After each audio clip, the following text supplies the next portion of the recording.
wait, you're the one talking about like coming from wearing a strap on. I started following you because you gave me tips on anxiety and I left my abusive boyfriend. But now I'm realizing you're also the dildo person. Like, what? Yeah, I think that there's a lot of opportunity to do better because, and I'm putting on these shows and I do my best to make sure, you know, it's a diverse lineup and stuff. But even when you're like, we've got a diverse lineup, like we got all this, and it's like, it's all people that look like me, you know, like non-binary, mask presenting white people.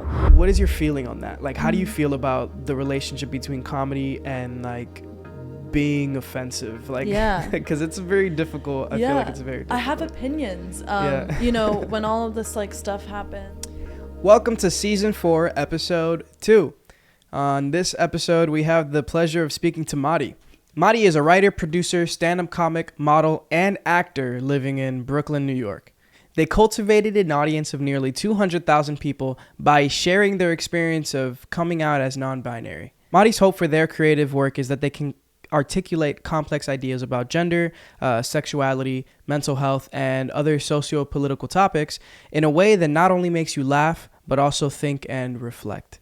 On this episode, we speak on creative comedic writing, establishing more inclusive spaces for queer creatives, and we also speak on their variety show that is highlighting the LGBTQ plus community. Thank you guys so much for giving us your time. If you are watching on YouTube, please don't forget to like and subscribe. If you're on any of the other platforms such as Spotify, Apple Podcasts, any of those, please just share this with your friends and family, anybody you think could learn from these episodes. So thank you so much again and enjoy the episode. How you been feeling recently? I've been feeling good. I've been feeling really busy, and really, feeling really good. I don't know, feeling good. Like I'm doing good creative things. I have like a full-time job. Sick. I've got cool friends. Yeah, I don't have any complaints. I just moved into a new apartment with my sister. Interesting. Yeah, we're a year apart, both queer. Our cats are living together now, so I don't know. It's good so far. That's great. That's really cool. Are they getting along? They are. I mean, they like tussle, but in like a friendly way, I guess. But it drives me crazy, like in the middle of the night. But they've calmed down. Yeah. It's been like 3 weeks now, so they've gotten like the excitement of having another cat in the room is kind of gone. Are you two getting along? You and your sister? Yeah, we are. Yeah. That's good. Yeah. We're, like I said, we're a year apart. We have like a lot of the same friends. She works from home. So yeah, we get along great. Have you guys always been like super close? Yeah. Really? Yeah, my whole family is really close. That's really nice. I'm the youngest of 4 and we're all like really tight, like friends. Youngest of 4, wow. Okay. Yeah. Same with my parents, really close with them too.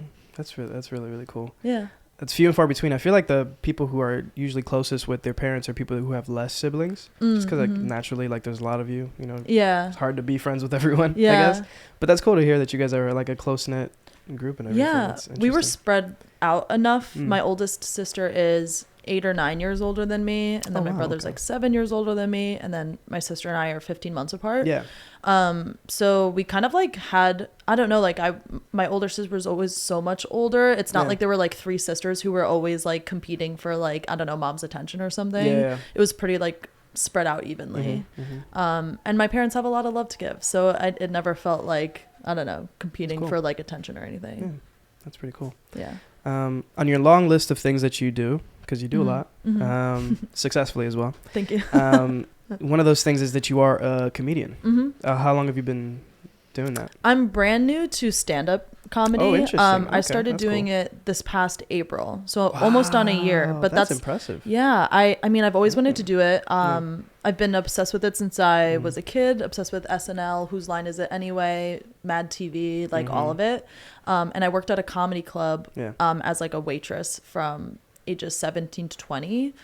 So I've been like adjacent to the world, but it's always been like, I'm a big fan of this, but I can't do this. Yeah. You know, what right do I have?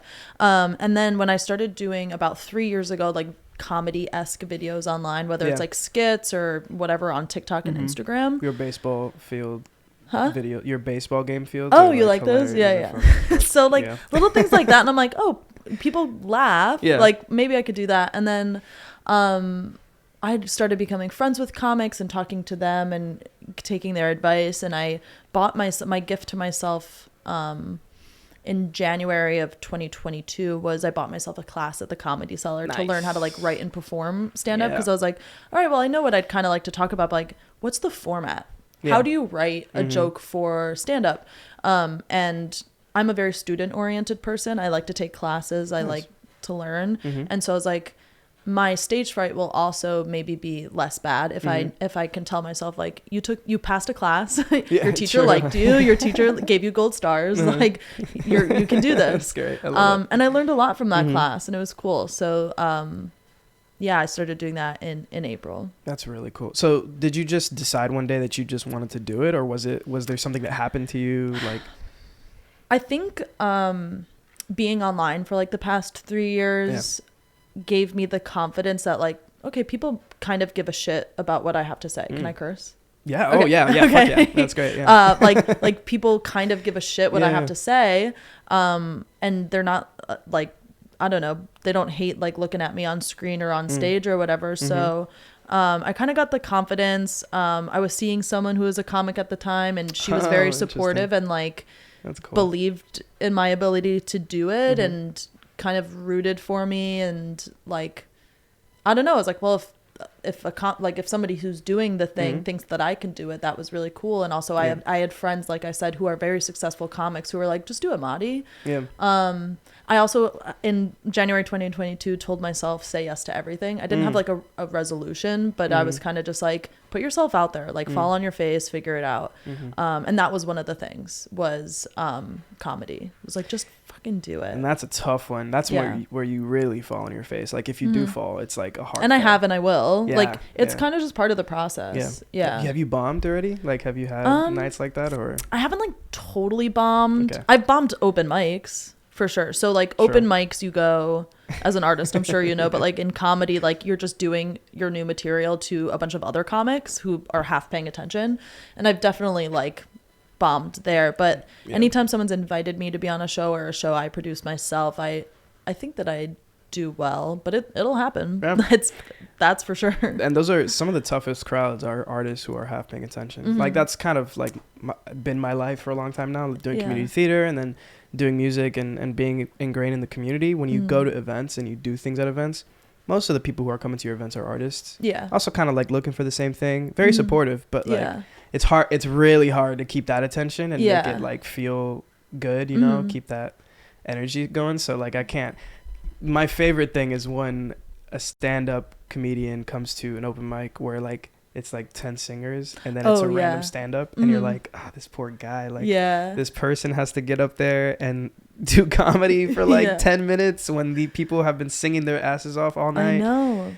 Like that's a tough crowd for sure. I'm sure I haven't been to I haven't been to an open mic like that, but I have been to an open mic where it's all comics and then like one poet.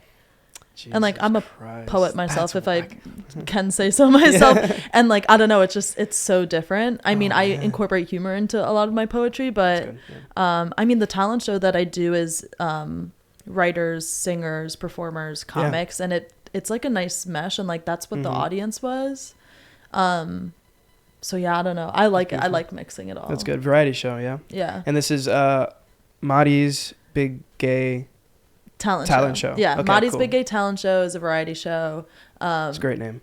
I think so. I'm like, put my own name in it. No, like, you got to. You're putting it together. Like that's such a great. I mean, I'm awesome. Producing and hosting it on my own. And I love talent. Like I just love it. I've like, and I feel like y'all at like Project Feel were like an inspiration when I was moving to New York. Do you remember when I first met all y'all? It was on my like 24th on the day of my 24th birthday, and I was just visiting New York. I mean, I'm from New York, but I was living in North Carolina at the time, and I was just like, wait, these people are just like all friends. They rented out this like amazing apartment, and they're like taking turns performing. Like that's the coolest thing ever. That was a wild one too. That was a wild one. That was so cool. That was when I met everybody too, and I just like love that. I'm like I'm like looking around like Bushwick and Brooklyn, and I'm like, all my friends are doing cool things. Like let's, I don't know, put on a show. Let's bring them together to do those cool things. Yeah, that's exactly what we try to do with all of our events, is like pretty much that. It's like, and like you saw too, the audiences, like I was just talking about, are mostly artists. So it's kind of everybody coming together to do something very specific, and when you come together with that same energy, like things just kind of work out most of the time. So I'm excited to go. I'm definitely gonna pull up to the next variety show for sure. So you spoke a little bit about the Comedy Cellar. That's pretty cool. What was that experience like? Was it, because I just went recently for the second time, and it's just so good. Like all the shows are just so good. But yeah, what was that experience like? Yeah, I mean, I have to be so clear that it was like through the Comedy Cellar, but it's this guy Rick Crom, who's, you know, like an older comic, and it's our classes were like at the Players Theater, so it's not like I was like taking my classes like on stage at the Comedy Cellar. It was like above it. But it was cool. I mean, I was going, so cool. It was it was 5 weeks. I don't know, like it was cool. It was like commuting to you know, it's like Comedy Row, like Music Row, and it's you walk by, and obviously when if I was commuting to the city for that, I was sticking around for shows. So it was cool. It was very like immersive. It did make me feel cool. I ran into like Judd Apatow like outside my class one night, and I was just like, that's chill. Except it was like right after he did that stupid tweet about the Will Smith slap. What did he tweet? He tweeted like he could have killed him. Oh man. I was like, shut the fuck up. That's funny timing too. Yeah, I was like, I should have made fun of him for that. But yeah, I mean, it was cool. It like felt like very much like in the scene. Yeah, like I'm doing the damn thing. That's really funny. And then we had a showcase at the end that was at the Black Fat Pussycat, which is a Comedy Cellar venue. And so I got like my first time ever performing comedy was there, which was cool. That's really cool, actually. Was it like it was like one of the main... It was like very specifically for us, and it was like friends and family like bought tickets for it, so it's not like people were like buying tickets to go see it. But I mean, I think that's the one that we go to when we go to the Comedy Cellar, when we do Comedy Cellar stuff, the Fat Black one. That's a cool one. Yeah, it's cool. That's awesome. Did you do well that night? I think that I did well. My dad was in the front row, and I like had a lot of jokes about like masturbation. Nice. And like my teacher got like someone to like record our sets for us, and like my dad's laugh is the loudest every single time. So it was really cute. No, I did well on that one. That's good. That's good. That's so cool. Speaking of awkward encounters, oh god, this is so because you were talking about Judd Apatow. I remember and this is even weirder now that he's like, what's going on with him? But Alec Baldwin, we talked about him earlier. Did you ever see that one thing that came out about him where he like punched somebody? He punched a paparazzi. Yeah, he like punched paparazzi, whatever. I was at the actor studio, and I was one of the people there, and he's a member of it, so he comes to do like classes or whatever. And I remember it was one of the days where he was coming in, and he came in, he got in front of everybody, he was like, guys, I just want to say that I have to apologize to every single one of you here. Like I did that thing over the weekend where I'm representing the actor studio, and I gotta be on like, you know, I'm doing this and that, and I was sitting there in like the third row, like he's apologizing to me right now. This is amazing. Like it was like Alec Baldwin is apologizing to me, and now you know, well. Yeah, I'm kind of in support of punching paparazzi. I don't like violence in general, so I hopefully people don't punch each other, but like paparazzi are disgusting. It's unfortunate that only the controversial figures get in trouble for like acting up on paparazzi, but like whenever they get like roasted, it's really fun to watch. Bad Bunny keeps getting all this shit because like fans are in his and I would throw that phone too. People, you're asking for a picture and he's not consenting, and you're putting your phone in his face. I would throw that shit too. Just chuck it. I would toss it. That shit is wild. That's so funny. People forget that people are human, and I'm not apologizing for Alec Baldwin, but like I don't know. You put a camera in someone's face enough, you're gonna get hit. Oh, for sure. And there are people that are like on the brink of, like, probably in the brink of madness sometimes and they're just like outside their homes. And they're like that one Kanye video where they're like 3 a.m. and he's getting home, and they're like flashing lights, everything's super bright, asking him questions. I'm like, bro, it's so I can't imagine. I can't imagine like on your property. I know. But like also like kind of a dream. yeah, kind of looking for that, you know, kind of looking forward to it, you know what I'm saying? So you, over the pandemic, you was that when you came out as non-binary over the pandemic? That's incredible. And you kind of like, in your experience, a lot of people found comfort in your experience and related to that, and yeah, then you got a bit of like a following around that. No? Yeah, I feel confidence. I think like previously I would be like, no, like I don't know, like whatever. But yeah, a lot of people, after I started doing that, a lot of people would reach out to me and say I came out to my family after I saw your video. Or it's kind of weird because I came out as non-binary like October of 2020. 2020, okay. Like to myself, like realized it basically. But I realized it, I mean, I didn't know anything about non-binary identities or anything other than like the binary trans man or woman. And I learned about it like mostly on TikTok and on the internet. And isolation really made me spend a lot of time with myself. I was in grad school. I was finishing grad school at the time, and I was no longer going into the office for my job, and I was no longer going to class. And I'm like, what does professionalism look like when you don't have to go in? I can stop dressing at like express floral women's button downs, and like I have to stop wearing my hair a certain way, or like wearing this like certain like footwear like that I'm told is like what you're supposed to wear like as a professional woman. And I started like kind of deconstructing like what can I put on my body that's going to make me the most productive throughout my day and the most happy.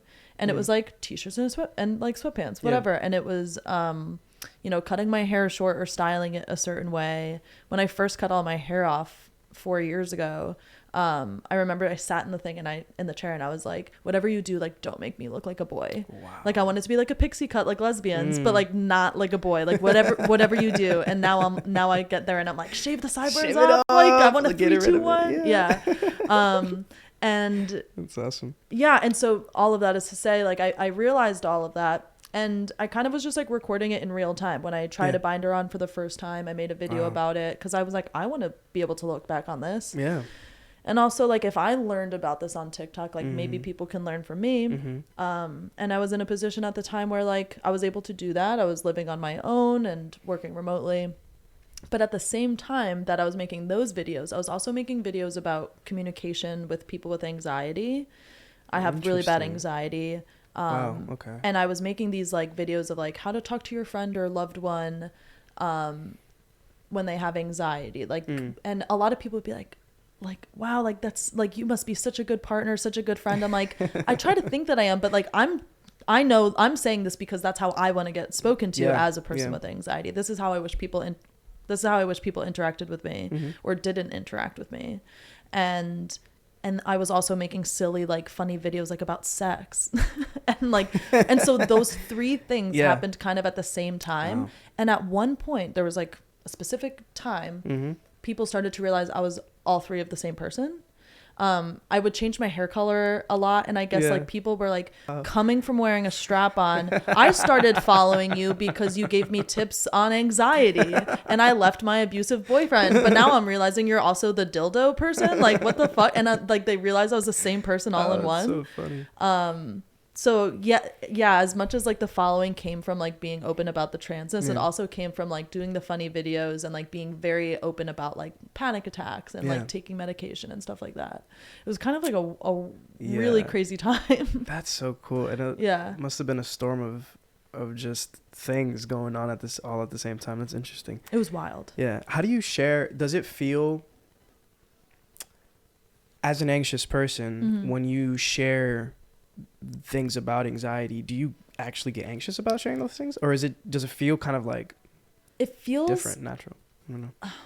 A little bit of both. It feels really good and beneficial, and I like to think the good outweighs the bad. So but still keeping boundaries basically. So like posting it, but then, you know, maybe not giving all, like, I don't think I've ever recorded myself in an active panic attack, but once I've recovered once I feel okay to talk about it, I'll reflect on it. You know what I mean? So like that's kind of, I'm not going to show you on all video. This, but like I am crying and like you can see my face is flushed and like whatever. It would get anxious. I'm really anxious about perception. I'm really hypercritical about how people perceive me, and if I'm presenting myself in an authentic way, and with that comes like, well, if people don't like you, then they really don't like you because you're being so real right now. But yeah, I think the perception is really like the hardest thing, or feeling embarrassed. But like once again, people reach out to me and they'll be like, oh, like, I started taking Wellbutrin, or like I started going to DBT because I talk about at one point I was in group therapy, like things like that. I think that it makes people feel less alone, and it makes me feel less alone when people reply back and say like, me too, or whatever. For sure. Exactly. Yeah. It's so cool. It's such an interesting relationship between like the internet and how specifically people with like severe anxiety or these things that they struggle with on the daily. I feel like the internet is a powerful place for them as of late, especially like a lot of people find that like confidence to speak up about who they are when it is just them and a phone and like a camera. And although like, the comments and like getting a lot of traction, that can be kind of debilitating in some ways, but I feel like that's also a great way, in a really funny way. It's a great way to like practice with the comments that you're seeing, and practice with yourself, and like reassuring yourself and stuff like that. Because perception is really everything, and especially like your perception about the perception that people have about you is like, that's the more interesting thing. That's the more difficult thing to like grapple with. But it's cool that you're finding success in that. It's really interesting. I like to say that social media is like a vile, awful, terrifying cesspool, breeding ground for hate, but is so incredibly powerful to people at the same time. And it really just depends on how you use it. If you go on there and you're looking to put other people down to make yourself all of what we know about bullies and stuff like that, then it's gonna be like a really awful place. But if you're going there to try to do good, or I don't know, like figure yourself out, then I think that it's a beautiful place. And we need more people like that, because right now it's like it's free land right now everywhere on the internet. So it's a war, obviously. So like there's wars everywhere when it comes to the internet and how we're going about it. But hopefully we tighten it up and we figure it out at some point. We're gonna have to do some things. There's like and I love the internet because it gives me information that I wouldn't find normally, but then I also sometimes don't read actual articles, and I just read headlines. I heard there was like a bill that they were trying to put into the Senate where they were going to ban TikTok or something. So I know something a lot about funny. This. You do? Well, oh my God, I'm so interested. Well, my educational background is I have my master's in public administration and local government management. So like I studied public policy. Christ. The list goes on. Multi-hyphenate.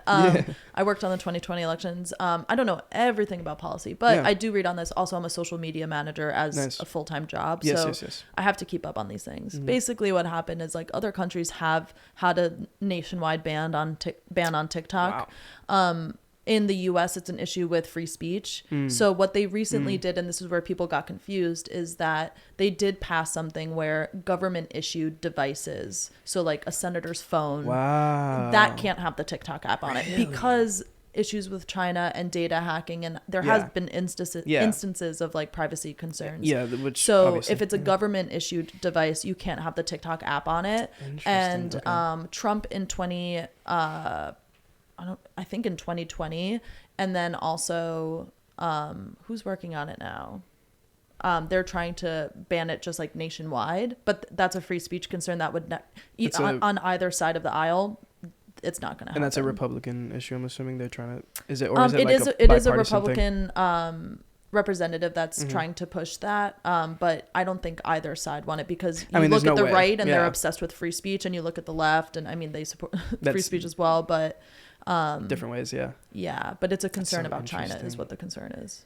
Which I remember those concerns being expressed a long time ago, especially when Trump was there, because they were talking about just data breaches in general, which like it's concern there. Valid concern. That's fair. It's like kind of everyone is on TikTok, especially in all of our youngest generations. They kind of live on TikTok, so that's fair. That's so. I didn't know you were into that kind of stuff. That's so cool.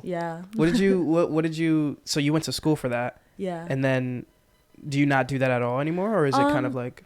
I don't do it, I guess, like professionally. I like to think that I tie it into all the other stuff that I do, and it's helped me be like an informed like ally and advocate and stuff like that. But I studied, I double majored in communication and social interaction and creative writing in my undergrad. Interesting. It's a lot of words, basically communications and writing. And then I really started to enjoy school, like actually like to learn, like junior, senior year of undergrad when I was able to like pick my own classes instead of just taking like gen eds. True. And so I started focusing a lot of my research projects and my writing on political events, pop culture like TV and film, and social movements. And so those were the classes I was taking. By the time I was about to graduate, I was like, I'm not done learning. Like, I just started doing this. Yeah. And so I went and I got my master's in public admin, and I actually like was supposed to like have this like 3-year-long legislative fellowship in Albany for Cuomo. Jesus Christ. Whoa. And because of COVID, the fellowship got canceled. And I spent 4 months interviewing. My professors had to pick me out. Like, it was a whole thing. I was like, I'm going to make it. Like, this is my career. This is it. And then they canceled it and all the stuff came out about Cuomo. And I was like, you know, blessing in disguise. Jeez, but then I moved to North Carolina and I worked on the 2020 elections for the state Senate race on behalf of Planned Parenthood. To secure reproductive access and rights in North Carolina, because it's a big swing state, especially for the 2020 elections. So we had the state Senate race where I'm going to start boring people at this point. But the state Senate race so where Tom Tillis has had the seat for many terms. And he's very far right. He's against abortion access and rights and reproductive access. And we had a guy named Cal Cunningham, another white dude, but he's blue and a veteran and doesn't think that, you know, politics should be in the doctor's room. So like that was our best bet. So we campaigned for him and he had an affair like weeks. It came out like, and it was someone on his campaign, and it came out weeks before like election day. Of course. And so even the Republicans who were going to vote for him because they were like, well, if I'm going to vote blue, it'll be for a white bet, right? Yeah. Because of that, they took their vote away and they wanted to vote for Tom Tillis, and he did win. But then we worked on the gubernatorial race. Gary Cooper, who after Roe v. Wade was at risk, signed a bill securing rights in North Carolina, thank God. And then the presidential race, and then I helped with the Georgia runoff elections and the Texas elections because that was a crazy time. 2020. Okay. So I did that, and that was like a temporary job because it was just an election campaigning job. And then I worked for like a company that works with political campaigns and social justice orgs, and I worked there for 18 months where I was working with the ACLU, Color of Change, some really cool political candidates on like the local level, vaccine outreach. But then I left that job. Wow. And so I mean, I like to think that it's adjacent because when I write about comedy, it is informed about identity and about social issues and stuff like that. And I like to think it's all intertwined. I don't totally use, you know, my master's degree and everything that I do, but I've learned so much while I was there. I came out while I was in grad school. I became friends with Marley in grad school, who has introduced me to y'all. So it's kind of like full circle. And I'm like, well, I'm glad that I went. I learned so much, and I learned so much about myself while I was there. I mean, the whole education system is a scam, but grad school is such a special place because you get to like actually pick what you learn. Exactly. And you're like an adult. I don't know, but there's special places in the education system that do matter. And if we had a really good system, looking directly into the camera. If we had a really good system, school would be, for a lot of people, would be, you know, very informative, a very important time in their lives. It is, even if it's a bad system, but I could talk about education all fucking day. But yeah, that's really cool. I'm glad to hear someone else who's like super into learning, just because I didn't have a very connected experience to education in my childhood, just because I lived in Florida. That's kind of the whole thing. But as I've gotten older, which I think is honestly natural, it's like you get more interested in learning because you, like you said, you start looking at the things that you want to learn about. You start being interested in something that's not gen ed. So yeah, that's really cool to hear about. Thank you for sharing all of that too. Oh yeah, so sorry. cool. I can like go on a tangent Listen, about like I love public that. policy. I recently, a lot of people, I talk to my friends all the time about this, but a lot of people got into politics during COVID, especially, just because we were kind of towards the end of, you know, one of the more entertaining sides of politics, which was Trump essentially, and how like, you know, inflammatory that got, and then going straight into like a global pandemic was like, crazy. Okay, it's all politics now. Like that's all we're talking about every single day. Cuomo's on the TV literally every single day. So naturally, as a lot of people started getting into politics a little bit more, started being a little more aware. So anytime that kind of stuff comes up, I'm always super interested. Yeah. What I've learned is that it's intentionally inaccessible. So like the everyday guy doesn't know. A lot of what my background was while I was in grad school was voter registration and engagement. So I learned like how every part of a voter registration form worked, and I presented it to students when they got to college. That's so great. And it's so intentionally, you don't know like all the rules, and they'll pass laws about voting and not update you. And I mean, I remember something that was really informative to me was 2020. Before I figured I was going to North Carolina, I had just finished grad school. I was living at a friend's house in Syracuse, New York, and we were going every day to these Black Lives Matter protests during the day. And like we were going, and there was these really awesome like organizers who were doing it, and there's a lot wrong with the Syracuse Police Department. Like I could go on and on about all the insane stuff. But the young organizers were really great about handing out voter registration stuff, but then I started hearing some like information that, no fault to them, was like incorrect. Like for instance, they're like 18-year-olds come up and get a thing, and I'm like, there were times that I'm like, obviously I'm a white person, I'm not going to start like shouting at this thing and like you know, making my voice louder, but I would tap on the person that I knew and be like, hey, like 16 and 17-year-olds can like in New York, in the state of New York, can fill out their voter registration form. And it happened so many times that they were like, you know what? And they like handed me the stack of the voter registration forms. And they were like, how about you handle like the voter stuff? And then that became my role in a way that I was able to like help out this community and this movement. And it was really cool. But what I learned from that was like, people like, who is nobody who's in charge of teaching you how to register to vote. And they like to say vote. Oh, like you don't like who's in office, you know, go out and vote then. And they put the blame on, you know, marginalized communities who are fed up with voting because they show up. They're the people who show up the most every single election year, and still, you know, nothing happens in their favor. And it's on purpose. And so that was a big thing to learn in like my educational and professional and just like personal life, was like, yeah, this shit's designed like this for a reason. Yeah. And there's a lot of, last thing on this, cause I want to talk about you. But one thing that I noticed a lot of, especially in online culture, and being in the circles that I run in, is that a lot of people, especially in marginalized communities, don't even at this point grew up thinking that voting didn't matter. So like their parents stopped voting. They don't even talk about it in the families. Like I grew up in a Christian family in Florida, pretty free out there, so we weren't really dealing with like government being down our backs, but like also made it so that we weren't informed at all. And I didn't even know about voting really until I decided to look into it myself. So a lot of people don't even think their vote matters at all. And that's a part of that same system that you're talking about, is like it's intentionally designed so that like if you're not informed and you're not looking to be completely informed, and you're just kind of like the populace, like you're just kind of like lost in most cases. And then like voter ID laws just coming up, luckily some of them are getting shot down, but like just randomly actually targeting demographics and being just blatantly racist. So it's kind of wild. The redistricting, the gerrymandering, it's all really insane. And it's also very complicated, but it's also not. It's so many things at once. It's crazy. Anyway, on to the next thing.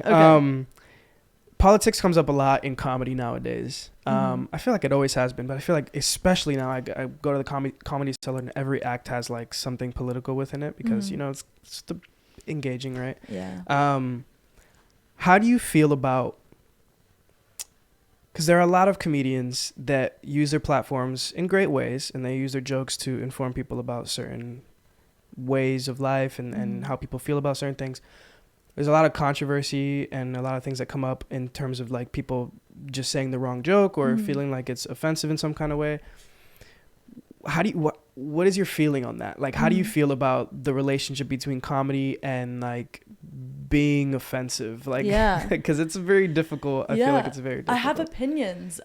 You know, when all of this like stuff happens, I think my main opinion on it, just because it comes to my head, is like Dave Chappelle's one of the most talented comics. What he was doing in his prime about like commentary on race and living as a black man in America and stuff some of the greatest lessons you can learn, but in the funniest. Yeah. And if he wanted, if his goal was to make jokes and social commentary on trans people, he could have wrote or paid someone else to write good jokes about trans people that don't punch down, that aren't transphobic, that isn't just a 30-minute rant at the end of your Netflix special about how much you hate trans people.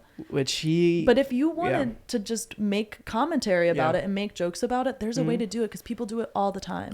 There's a way to make jokes about race. I don't, but there's a way people do that aren't punching down and they're not dehumanizing people. There's a way to, I go to comedy clubs and straight people make gay jokes, and if it's a well-written joke that doesn't like come for my livelihood, I'm like, that was a good fucking joke. You know what I mean? And so there's a way to do it. And I think what frustrated me most about the thing with Dave Chappelle and anybody else who have, you know, there are a good amount of them, dealt with this stuff, is that like, it's just disappointing because it's lazy. It's bad writing. It's bad comedy. And if you wanted, if your goal really was to just like write a good joke about like what's going on, you could have done that. But you didn't want to do that. You wanted to be hateful.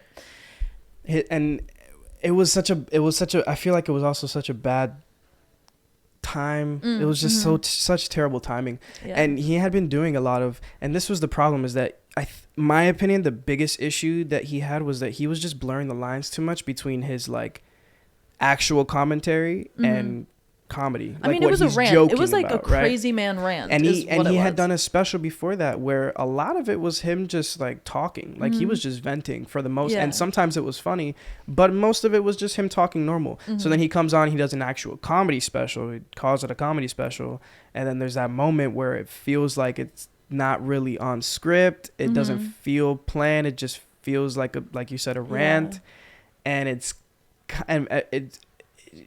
you just feel uncomfortable. And then I think it's just, okay, well, that was unnecessary completely. Like I didn't get anything good out of it. I didn't learn anything. I didn't laugh because I felt uncomfortable. Once again, like there's a way to do it in a funny way. Yeah, exactly. And he definitely could have, because I feel like he's had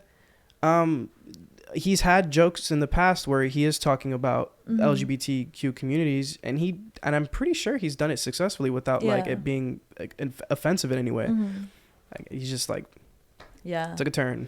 I mean, there's the rule, you don't punch down. Exactly. That's and it's exactly such an easy rule to follow. It is very easy. But I mean, a comic's job, and a lot of people have opinions about what a comic's job is it to entertain, is it to be the dancing monkey, whatever. But a lot of what you do as a comic is you're stating your point of view and you're defending it. It's much like a lawyer type situation. And that's what I learned in that class that I took, is like, when you're writing a joke, it's like, what's the point? What is the point that I'm trying to make? And how can I defend it? All while making people laugh. And in his case, it was like, what's the point I want to make? And you're not really defending it with anything factual, with anything comedic. You're only defending it with how you feel due to your ignorance. So that's my opinion. And we don't have to focus on Dave Chappelle. I mean, people do it all the time. I go to comedy shows like at least 6 times a week mostly. And I mean, it happens. And when it happens, you're like, ugh.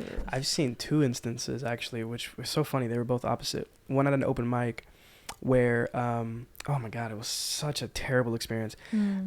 This guy had just got down from singing a beautiful song. Like, he was killing it. The next guy was a stand-up comedian, and everybody is reeling from the song because they were like, that was fucking great.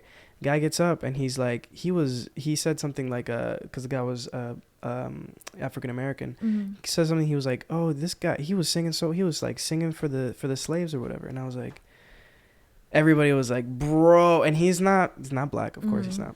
And his whole thing was to be offensive. And everybody was just like, bro, like you just killed the whole mood. You just you and it was so wildly out of pocket, and everybody was just trolling it for the rest of the time, rightfully so. And then I went to another one that was a little more, it was like a small bar. And this guy gets up, he kind of bombs a little bit, but he does well enough that people are like, ha ha ha, okay, cool.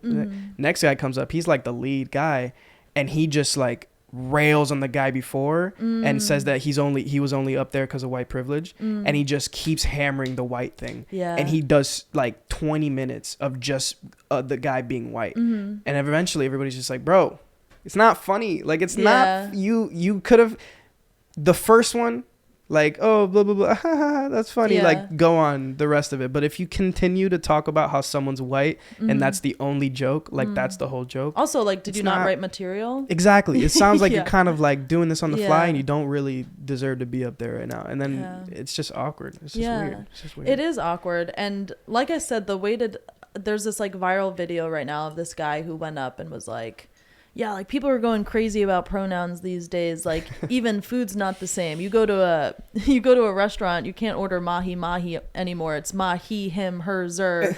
And it's like make a joke about pronouns. Stop. Please. God, like I would love hilarious. to listen to a hilarious Mahi, joke mahi. making fun of pronouns as somebody who uses they them pronouns. I will clap, I will hoot and holler. Yeah. That is such a bad fucking joke. but it's not an off it's not a It's so dumb. it's not a like a off limits thing to make a joke about. I think more people should make fun of it, but like in a smart way, in a clever, and nobody laughed. And it's the same guys who go up there and they're like, like the woke crowd ruined comedy, like comics can't be comics anymore, like da, da, like, and you're it's just like, not funny, bro. it's like you're just making not it so funny. much worse. You're digging and now you're yelling at the crowd. There's a misconception there too. I think that like in the old days, in the good old days of comedy, that everybody was just being offensive for no reason, and there was no censorship and whatever. It was like, no, they were like, a lot of those. I mean, were a lot of that really was happening, funny. but yeah, they but were also, offensive, but it was very funny, and Yeah. there were a lot of people that were like, it's really about the people watching it and their reception to it. What did they get from that experience? Because nowadays, like with the position that comedians have, I feel like, honestly, like it's kind of one of those, like, you have power in those moments, and we're gonna hold you to account if you're using that power incorrectly. If you're getting a crowd to laugh hysterically at jokes that are pretty offensive, like, you're probably doing something wrong, or you might be at the wrong crowds, you know what I'm saying? And you got to learn about that, or you'll never know. Like, you kind of have to publicly learn, unfortunately, because you are a public figure. I feel like. Yeah, exactly. Yeah, comedies, I mean, it's a wild place, and I've said it just before, but like it comes down to, like, if you're a good comic, you don't have to rely on putting other people down. Yeah, you just don't. Yeah, that's good. I'm excited to see what you got. We'll see. To that. I'm doing a lot more producing than I am performing these days, which is what I want to do. Are you gonna keep performing, or are you just gonna stick to producing? No, I'm gonna keep performing, but like, you host this show too, right? The Motti's Big Talent Show. Talent show. Yeah, so I'm producing and hosting two. Well, on one of them I have a co-host, but 2 monthly shows right now. So this week I have a back-to-back Saturday Sunday that I've produced, and so it's a lot of work, but like that's what I want to do long term. I love stand-up, but like I want to be I want to be like a staff TV writer and like TV producer long term. Nice. So I want to establish, like, I'm so thorough. Like, my friends that, like, the people I book on the show, they're like, oh my God, like, your emails are so professional. I'm like, I want to do this. I want, like, you to then go tell your friend, like, damn, the show that Motti puts on is really thorough. I knew exactly what I had to do and what was expected of me, and they were prepared. Like, I want that professionally. So it's all about word of mouth too in this industry. It's like, just knowing people that have worked with you and getting those people to say your name to other people. That's kind of how things travel pretty much. Like, the some of the Project Field peeps went to your first variety show, and they were raving about it. They had such a great time, and now they're telling the chat, like, hey guys, we all got to pull up to the next one. It's really fun. Like, we got to go to these things, and like that's how it works. We go to, because we do go to events, and sometimes they do suck. So like, and although we're not going to talk down on it, we're not going to talk about it. Yeah. And that's kind of like how. And I'll have one of these shows. So. I mean, it's going to be monthly. A couple of the month, they're going to not be great. Sometimes, and once again, that's just a part of it. But yeah, I know. Like Anthony's like hyping me up all the time. No, I love that, and that's the community part of it that I love. No, and it keeps you afloat too, for sure. Like, in my experience, that's what keeps us doing what we do, is that there are people like coming to events or behind us and being like, yo, like, keep it up, like, keep it pushing, because it means a lot. So so how do you feel like I guess in this day and age, especially in New York communities, do you feel like, because the conversation for a while has been about awareness and kind of LGBTQ acceptance and making more space for those kinds of individuals. You talk a lot about like diversity and stuff like that. Do you feel like we're in a good place in terms of these communities and how we're doing it here in New York, especially in the communities you're around? Or I guess like if there are things that people can be aware of, because as a straight person, I'm not always tuned in, you know, I don't have the experience to understand what works and what doesn't. Do you feel like there are still opportunities for these spaces to do better in terms of that? Do you feel like we're doing pretty good? Like what's the consensus, I guess? Yeah, I think that there's a lot of opportunity to For do sure. better because when you think about intersectional identities, I'm a white person. I might be queer and I might be trans, but I'm a white person and I'm putting on these shows and I do my best to make sure, you know, it's a diverse lineup and stuff. But it's widely known in like the Brooklyn alt comedy scene that like, even when you're like, we've got a diverse lineup, like we got all this, and it's like, it's all people that look like me, you know, like non-binary, mask presenting white people. And yeah, like they need space, but also like if that's all the spaces, then that's not community. Interesting. Because what our community is any movement for queer and trans liberation and women's movements and all of that is led by Black people and usually Black trans femmes. And so if spaces aren't open to that, then that is not representative of the larger population. And it's also just like, what do you do it? Like, you know, what are you doing? And so that's a huge opportunity. There's a huge opportunity for accessibility inclusivity. So for instance, the Big Gay Talent Show that I put on, I specifically put it on at Nook, not just because I have a relationship with a lot of the people who work there, but there's 3 entrances and they're all ADA accessible and the bathroom is ADA accessible. And that was something really important to me if I knew I was going to pick a venue. A lot of comedy clubs or comedy shows even are like in bars, in like basement bars and in these places where there's no elevator, there's no accessibility. Inaccessible, True. In COVID, and I'm guilty of this, I'm producing 2 shows and the pandemic's not over. As much as I encourage people to be vaccinated and come with a mask, I am hosting events where potentially people are getting COVID and disabled people are begging us to be like, stop pretending like the pandemic is over. So I do my best to make sure everybody's vaccinated. I legally cannot make people be vaccinated, but there's always masks available and I wear a mask in the spaces that I go. And so, you know, classism and white privilege and all of this is still very much present in the LGBT and like cis privilege and all of this is still so present in those communities that like we have to make sure like we are also including the disabled members of the community and the trans and like the members that are, you know, people of color and things like that. So there's a tremendous opportunity to do better. For sure. And so that's great. That's good to know. Specifically on the disabled thing too is like even the Apple store in I work at the Apple store. The one in Williamsburg? Yes, I do. I walk by it every day for work. Really? Yeah. I'm in there all day. Oh, well, not Say all hi. day. Yeah, I'm a tech specialist, so if you need your tech tips, I got you. Cool. Well, should I say? Never mind. I don't know. Say that online, but it's okay. The store, we just talked about this recently to our mate because we're doing a whole renovation of like our, you know, backstage or whatever. There are no like these massive doors that are so heavy. They're and there are so no heavy at the there are Apple no store. buttons to open them automatically. Even in the back with a huge bathroom door to get to the bathroom, there's no button there either. There's no like accessibility in terms of that. We do have an elevator in the back or whatever, but just getting in the store is so difficult. And they brought that up recently. We talk about this all the time in terms of how to address people who have disabilities and how to speak to them and how to help them out with whatever they need. But that was one thing that I was like, this store's been open for 5 years. Such an inclusive space in terms of how Apple presents, I guess.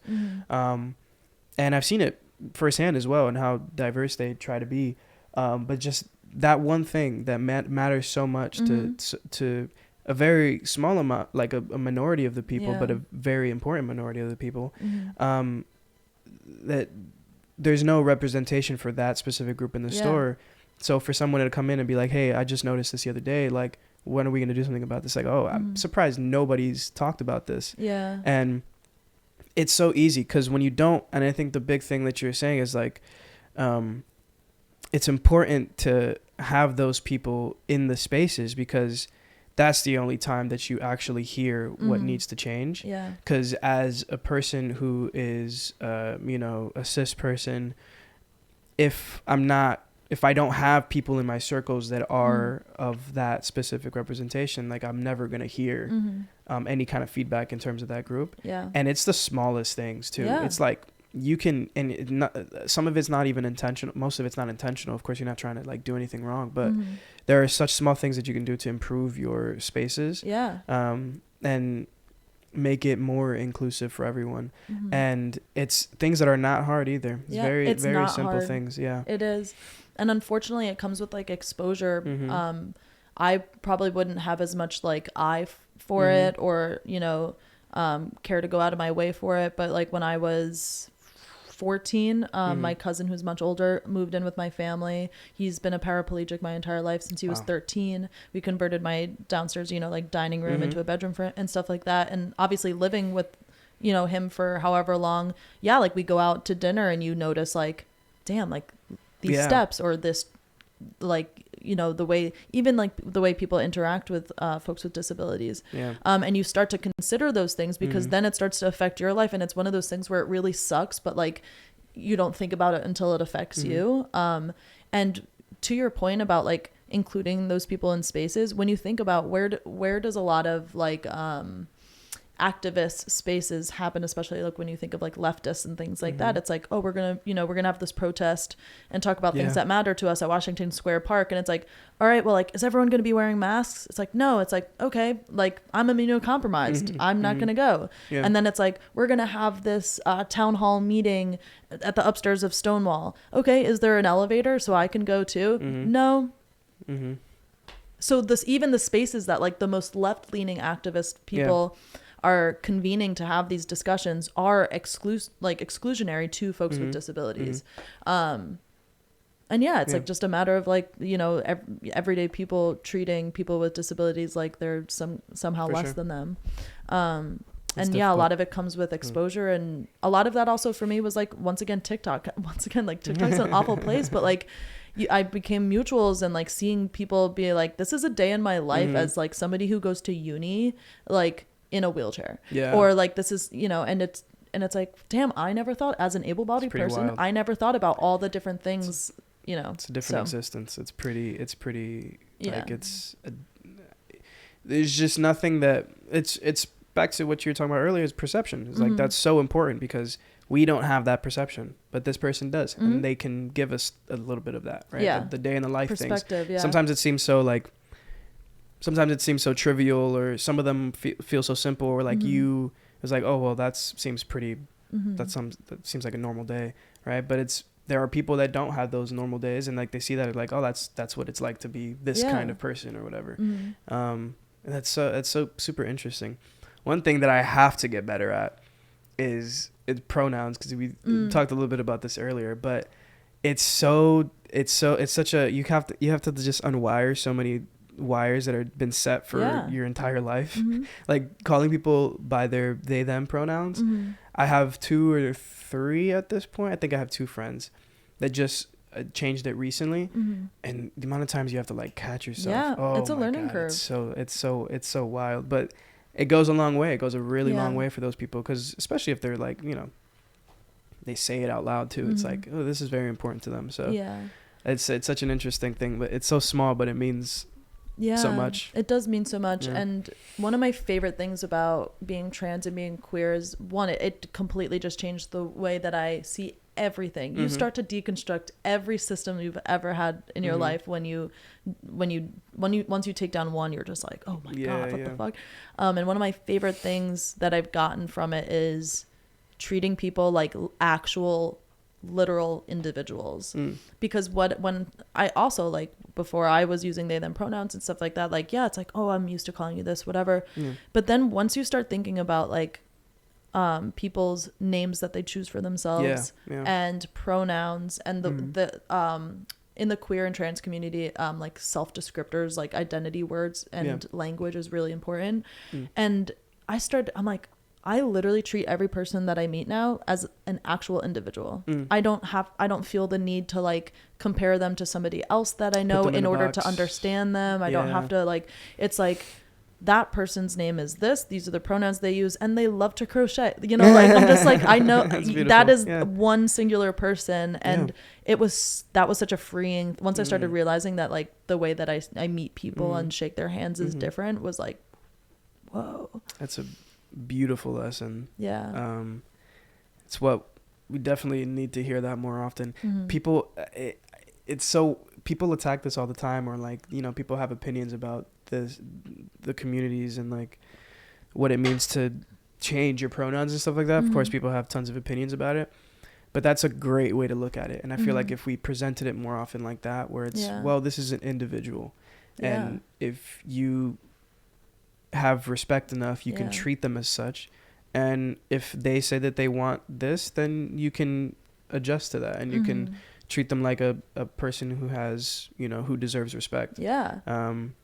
Which is sounds so simple, but also apparently not, you know. It's like not, and it's not necessarily the fault of like the cis individual. It's truly, and I like, it's systems and it's society. Like when and it's also comes back to, once again, like these patriarchal cis heteronormative systems. And I know that sounds like a bunch of just like words, but like it is, because I'll tell you, like, once it comes back to like professionalism, and like, so when I started making videos, and when I was coming out, I was working at a brewery in North Carolina, and I would like start making videos, and people would comment, they're like, well, if I can't call you, if I was born in the South where like you say ma'am and sir, so if I'm waiting tables in the South, how do I be respectful to my customers without calling them ma'am or sir? And I was like, well, I'm a server in the South too, wouldn't you know it?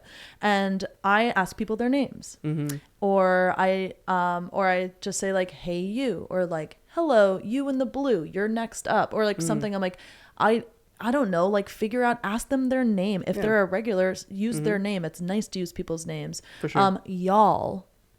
Yeah, I use y'all all the time, and I used to make fun of it, but I'm like, it's so good. And I do have to be better. I say guys a lot. I don't know if it's a New York thing, but like I say guys a lot, and I do have to get better with that. That's been the grouping term for a long time for like a lot of people. It's pretty normal. So I do have to get better with that, but yeah, like I don't know, like get to know some. You find a way, like find something, and they act like it's the most detrimental thing. It's and like I saw something on Twitter. There's people are still going on about it. They're like, there has to be a gender neutral way to say ma'am, or like, how do I say, and I said, say excuse me. I don't know. Maybe, like, how y'all doing? Like, I don't know. Like, get creative. Hey, like, it's so easy to say hey y'all. Yeah, it is. So yeah, just like stuff like that. And it comes down to, I'm like, you're so worried about being professional at this minimum wage job that you're like shaking in your boots about what terms to use, when you can just you got something else in mind. You don't care that much. And that's always it, is that you like provide them with like a dictionary of terms that they can use instead, and they're like well, whatever. It's so complicated. I have to jump through hoops, and I can just use my own. It's like, okay, well, I mean, you're technically in the South, so yeah.